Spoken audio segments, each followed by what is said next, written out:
You're watching 12 WKRC TV, a new generation of news. This is 12 Newsmakers. Good morning and welcome to Newsmakers. For over a decade, the issue of how to meet the Ohio Constitution's pledge that the state will provide, quote, a thorough and efficient system of education has been the major focus of state politics. 11 years ago, on December the 19th, 1991, the Ohio Coalition for Equity and Adequacy of School Funding filed suit in Perry County to challenge the existing system. That suit became known as the DeRolf case. 2.5 years later, the trial court ruled in favor of the plaintiffs, declaring that the existing system failed to meet the constitutional mandate. After a series of appeals, on April the 24th, 1997, the Ohio Supreme Court ruled for the first time that the funding system was unconstitutional. The court said that although property taxes may be used as part of the funding base for schools, they may not serve as the primary foundation of funding. Ever since that time, the plaintiffs and elected state leaders have jousted in and out of court over how to respond to the court's findings. Despite significantly increased funding for schools, the Supreme Court has ruled 3 more times that the state legislature and administration continue in non-compliance because the funding system still relies too greatly on property tax revenues. The last of those rulings came earlier this month. At the same time, however, the court has also ended its jurisdiction in the case, leaving both sides declaring victory and nobody happy. So where does this twisted path leave us? To explore that question, I am joined by William Phillis, the Executive Director of the Ohio Coalition for Equity and Adequacy of School Funding, the organization that has driven this process from the beginning. Bill, welcome back to Newsmakers. Well, thank you very much. And I really appreciate you coming down from Columbus this morning. Thank you. Let's be clear. I tried to lay it out in very short form. The crux of the issue, though, is not just about the amount of money, it's about how money is generated to support the schools. Am I correct on that? Well, 2 things. One, it's about lowering dependence on property tax. Secondly, it's about attaching the funding level, the formula, to the actual cost of providing an adequate or a high-quality educational opportunity for each and every kid in this state. So those 2 issues. And why is property tax? Because if you don't have property tax, you're going to have to, money has to come from someplace. It has to be some kind of tax. Why is property tax a constitutional problem? Well, because property wealth is so unevenly distributed among the school districts in the state.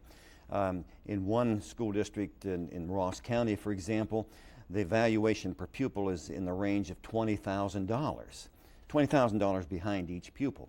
In Cuyahoga Heights in Cuyahoga County, the valuation per pupil is over $600,000 per pupil. So there's a 40-to-1 disparity. And so when you have such a heavy dependence on property tax, then education becomes a function, or the quality of education becomes a function of property tax rather than, you know, the needs of the kids. So it's equal rights to something that's promised in the state constitution. Well, equal access. Equal access. You know, our Constitution is very clear. A thorough and efficient system of common schools throughout the state. That's an adequacy issue, but also there are, you know, it's an issue of fairness. It's an issue of justice. Okay, that's the background. That's the deep background. Where do we stand right now after this last decision by the court, which the Supreme Court once again said, your side was right, the state still hasn't done enough. The immediate response by the governor, by Senator Finan, by others was, tough luck, we don't believe it. You know, that was their immediate response. But where do we stand now? Well, the state has always resisted the constitutional question. Where we stand today is that the court has definitely declared the system unconstitutional. Some of the state leaders didn't believe that to start with. Secondly, the court has ordered the state to give the system a complete systematic overhaul. That's the 3rd time that this systematic overhaul order has been placed on the state. Now then, although the Supreme Court has relinquished jurisdiction of the case, the whole matter now goes back to the trial court judge. And so in the judgment entry, the court said that the matter will go back to the trial court in Perry County for execution. See, it's not uncommon for a court to relinquish jurisdiction or not even accept jurisdiction of the case after once a civil matter is decided to be unconstitutional. So we're not all that unhappy about the way this turned out. In fact, we're very happy about the way it turned out. Okay, because you kept winning. But what about the fact, one of the strategies of the Republican administration has been to change the court. It tried it in 2000 and didn't do it. In 2002, Maureen O'Connor has been elected, will join the court for retiring Justice Douglas, who was one of your 4 votes for in these close 4-3 decisions. Is there a possibility here that this gets re-entered into the court process and you get another decision and that 4-3 decision now flips back and they say what exists now meets the constitutional needs and therefore the other side wins? Well, from 1997 this way, and in fact in the 1998 election, they tried to change the court. And so certainly they've finally gotten the court aligned philosophically with their position. But you know, we're a nation of laws. We should have a respect for the judiciary. And the fact is that this case, this decision has definitely indicated that the system's unconstitutional. And now it's up to Governor Taft and the legislature to bite the bullet. It's up to them to obey the edict of the Supreme Court of the state of Ohio. But to some extent, is that sort of like how many divisions does the Pope have? I mean, what can the court do? The court has issued its orders, but it's the legislature that has control of the money and the executive that has control of policy. What can they do? But you know, I think of a statement that Chief Justice Moyer made to a Ukrainian judge who was visiting Ohio, and the Ukrainian judge says, "Well, where's your tanks? Where are your, where's your army to enforce your decision?" And the Chief Justice rightly said that we don't need an army, we don't need tanks, because we in America have respect for the judiciary. Now, you know, it's time for the Governor Taft and the legislature to step up to the plate. It's time for them to bite the bullet. It's time for them to provide leadership and to go forward. Now, you know, this is really a test of whether or not our elected leaders are in fact going to comport with the oath of office that they take.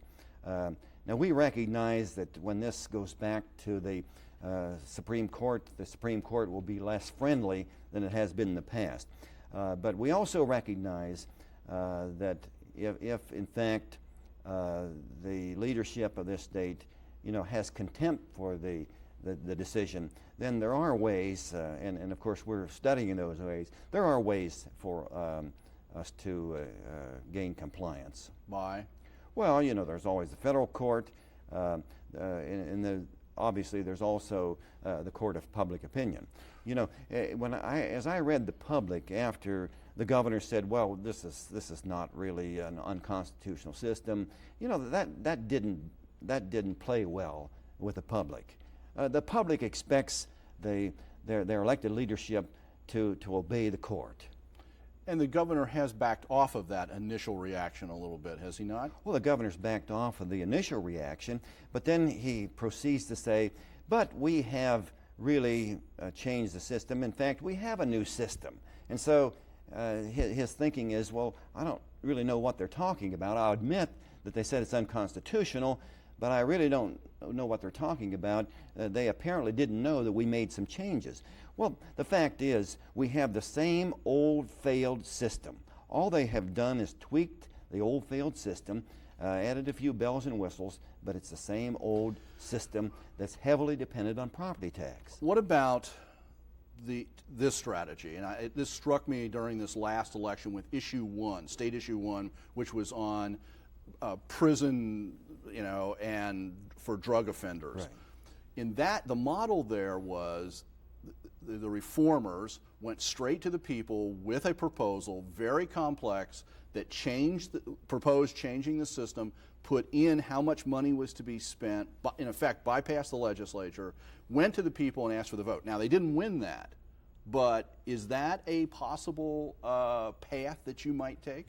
Well, ultimately, we're in it for the long haul. Our mission is quality educational opportunities for every child in the state of Ohio. If we can't get justice, from the legislature, from the governor, or even from the court, then we'll go to whatever venue we must to get justice for the young people.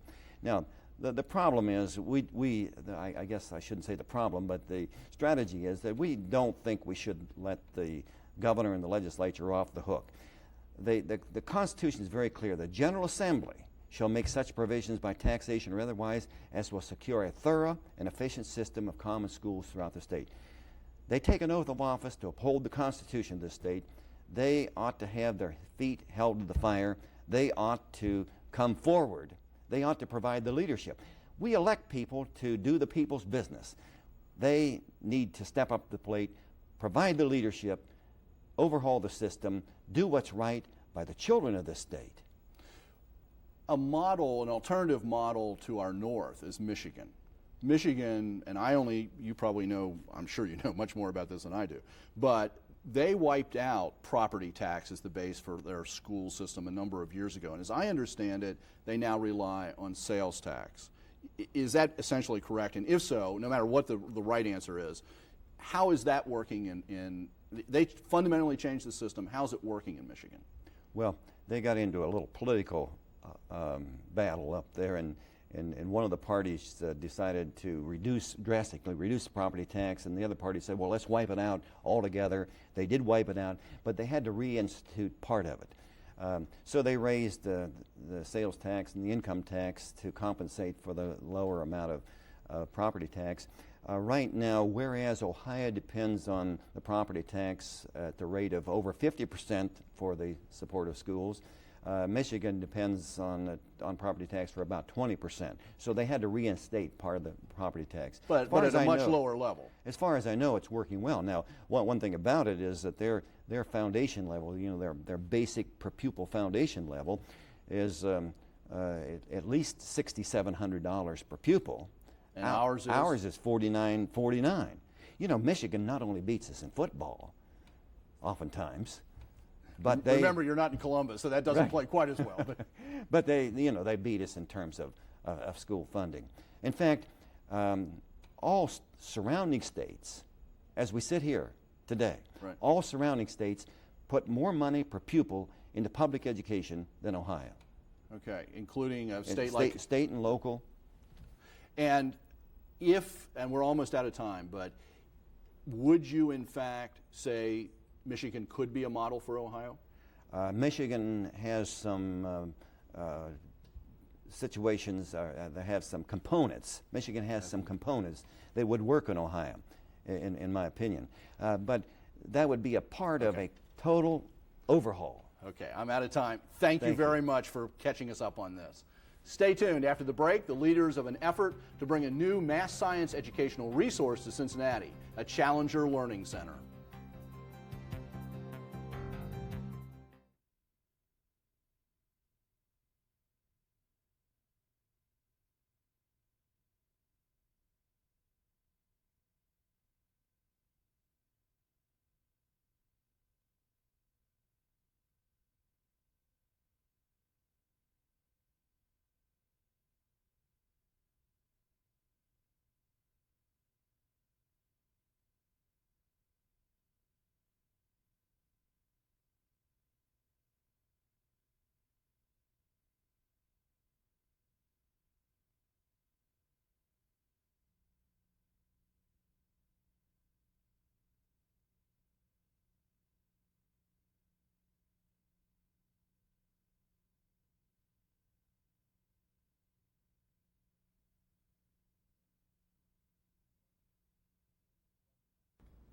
Welcome back.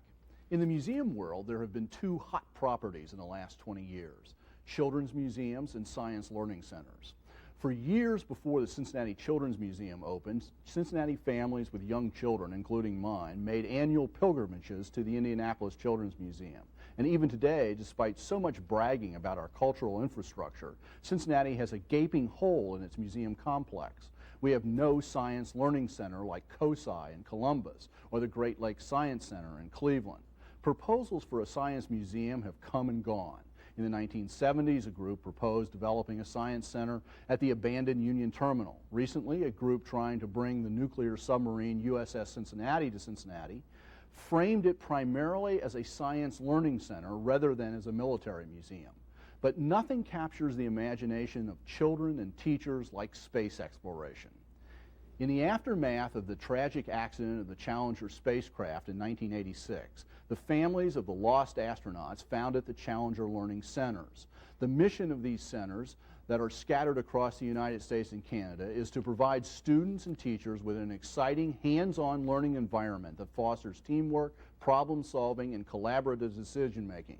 A group of Cincinnatians is now working to establish a Challenger Learning Center in this region called ISPACE. To talk about those plans, I am now joined by Linda Neenan, the president of ISPACE, and John Neuhart, who works with the ISPACE Marketing Committee. Is that right, John? Yes, sir. Marketing Committee. Okay. And Linda, you're a teacher, a math teacher by background? Yes. Jeez, you know about calculus? Yes, I do. And then we won't talk about it. All right.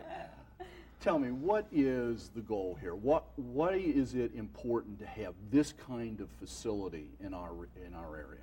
Well, actually, John probably can speak to that as far as test scores and so forth. In the United States in general, we just lag behind other countries in math, science, and technology scores. We, as you know, we bring people from other countries to fill a lot of those technology slots. One of the goals of the Goals 2000 for education was to increase those scores, and in fact the scores have dropped. And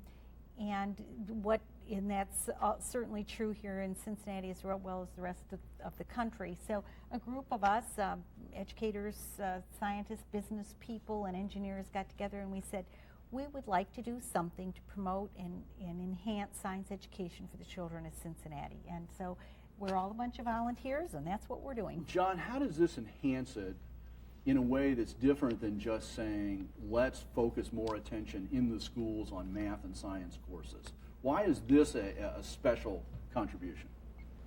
What this is a formal educational program, and it increases the interest in the students who at this point don't have an interest in science, math, or an aptitude for that. As Linda mentioned, we do lag behind most of the developed countries in the world. What we do is provide a formal educational experience which brings together the students and the curriculum which they're being taught in the schools by the teachers. We provide the lesson plans and prep for the teachers. We provide an inquiry-based learning experience for the students. And then we provide the wrap-up and the follow-up with assessment thereafter. You know, one of the things as I was looking at the website and reading your materials that struck me was that there's really a lot of intensive work with teachers before a student is brought to the center. This is not just a place to, oh, let's go do the field trip and avoid those last days of school. What's going to be the experience for a teacher who wants to have their students involved in this? Okay, as you said, it's not just a field trip. A teacher cannot randomly just say, okay, let's fill up those last few days. The teacher must attend at least a one-day workshop where the teacher gets to do exactly what the kids are doing. They go on the mission. They go through some of the frustrations. We use the inquiry method of education where you kind of have to find your answers. And we provide the teachers with lesson plans to take back into the classroom to prepare his or her class for this trip. And how long would that preparation, how much do the teachers have to do in this classroom before they come? It depends on the unit, 2 to 4 weeks, but it's not in addition to what they're doing. It's instead of. Talk about a learning incentive. You know, instead of the teacher saying, okay, class, we're going to study about comets, let's turn to chapter 7 and answer the questions at the back. Instead, this teacher is saying, okay, class, we are going on a mission to outer space, and we need to learn this material so that we can have a successful mission. And then the kids actually go on that mission. They actually fly this mission, and all of a sudden they go, that's why I had to learn that stuff. They have the opportunity now to apply what they've learned, and that's when real learning takes place. John? And this provides that connection of where am I going to use this in the real world that children so frequently have question of. Once the teacher has done the preparation, however long that takes, what's the experience for the student when they come to the Learning Center? What actually occurs there? How long does it take? And we saw a little piece of that, and we'll see a little bit more of it towards the end. But what really does the student's experience consist of? When we visited one of the Challenger Learning Centers in Dayton, which is the closest one to our community, and saw some 8th graders there who were hands-on, asking questions and finding the answers. They had to go through the thought process, which got them personally involved. It's about a 2.5 to 3 hour program where the students are divided, half of them in a command central and the other half in a space shuttle atmosphere. And it's very authentic looking. I mean, the mission control looks just like Houston. So in terms of the technology that students get to have hands-on, I mean, obviously they're on computers, but anybody who's under 12 already lives on a computer. But I mean, there are technologies that they're exposed to here that most of us don't get exposed to. Is that right? Yes. Yes. Robotics, they're working with robotics. One of the reasons why space is used as the theme is because you can bring in all the sciences. So you've got your medical unit, you've got your bio-life, I can't remember the name of it, but anyway. Life sciences. Life sciences, yes. So it is very, very effective in that the kids get to actually, do what a real scientist would do. Let's talk about some practical things. What's it going to cost to develop this kind of center in Cincinnati? We have a 2-year budget which takes us through our opening of operations in 2004, and our budget is right at $2 million. Okay, $2 million. And is the technology, the exhibitry, the stuff of the center, it's already been developed other places. You don't have to start from ground zero. Correct. We're working off the National Challenger program. Okay, so $2 million. What about the eternal question of where?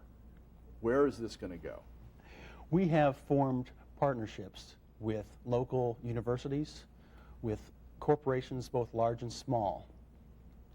We have just been given the news that we have been licensed to bring the Challenger Learning Center to the Cincinnati area. And now we're in the process of formalizing those relationships and bringing those to fruition. So do you think is it wide open where this could go? No.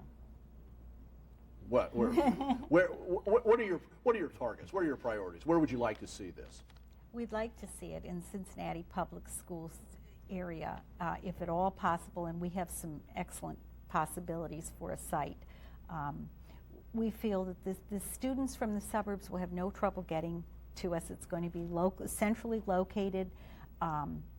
However, the children in Cincinnati would have some difficulty getting out to the suburbs, so we want to make it very accessible for students in areas where we haven't a chance to bridge that digital divide.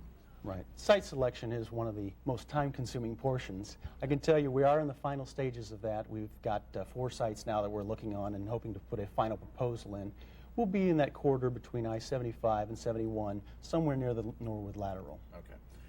And in terms of $2 million to get the doors open, what's the annual operating projected expense? What's it going to take to keep this open? Well, it's. Do you? That's going to be about $250,000 annually, and there are 46 sites, Challenger Learning Centers across the United States now. Okay. And after that 2-year process, all of them have become self-sustaining. Self-sustaining in the sense that they make it because of the fees that are paid by teachers, schools, students to come and use it? Yes. Okay. And a little bit of grant writing. So when we say it's self-sufficient, it's not, but it's not like they're afraid of closing the doors. No Challenger Learning Center. As an old grant writer, bless you. But anyway, well, listen, good luck with this, and I want people to have a chance to contact you. If you'd like to get involved or to get some additional information, check out the ISPACE website that can be found at WKRC.com. Just click on our link section and look for Challenger Learning Center, or call the telephone number, area code 513-489-3767. And I assume that you're open to volunteers? Absolutely. Okay, so you still are building your organization. There's still a chance to get involved on the ground floor. Yes, and Yes. the more people involved, the better that's going to be for the children of Cincinnati. Well, thank you for coming this morning, and I hope that as you develop this, you stay in touch and you come back again, and we'll see it once it gets open. Great. Good luck. Thank you so much. Thank you for making Newsmakers a part of your Sunday morning. Join us again next week to meet the men and the women shaping our community for the future. Have a good week.